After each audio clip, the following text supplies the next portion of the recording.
ഉഫ്രക്ക ഉള്ളിയും തക്കാളിയും മുളകും മഞ്ഞപ്പൊടി ഇട്ടില്ല, മഞ്ഞപ്പൊടി ഇട്ടിട്ട് മസാല ഇട്ടു.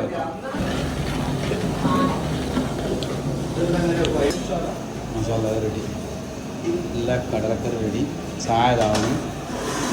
മക്കളെ റാഹത്തല്ല. എന്താ പറയുക, ഞാൻ വിചാരിച്ചാലേ വർജാത്തിൻ്റെ കൂടെ വന്നാൽ ഭക്ഷണമൊക്കെ ഹോട്ടലിൽ വന്നു വെച്ചാൽ അതൊന്നല്ല, നല്ല ഫ്രഷ് സാധനം റെഡിയാക്കി ഇങ്ങനെ റെഡിയാക്കി തയ്യാറാക്കണേ. സത്യം പറഞ്ഞാൽ ഒരു കല്യാണത്തിന് വേണ്ട സാധനമാണല്ലേ, ഒരു കല്യാണത്തിന് വേണ്ട സാധനം എന്താണ്, ഒത്തിരി സെറ്റാക്കും വേണം. നേരെ ആകുമ്പോൾ സമയത്തിനാണ് അല്ല വണ്ടിൻ്റെ മറ്റേ സ്ഥലത്തിന് കായ് കഴിച്ച് ഭൂമി ഇടുക്കുന്നതിന് മുന്നേ കായ് എടുത്തിട്ട് കാര്യമുള്ളൂ. അതിന് ചേച്ചി കഴിഞ്ഞ് 10 കഴിഞ്ഞിട്ട് കാര്യമില്ല. അപ്പോൾ സ്വർണ്ണം വിറ്റ് വയ്ക്കുന്നുണ്ടാവും.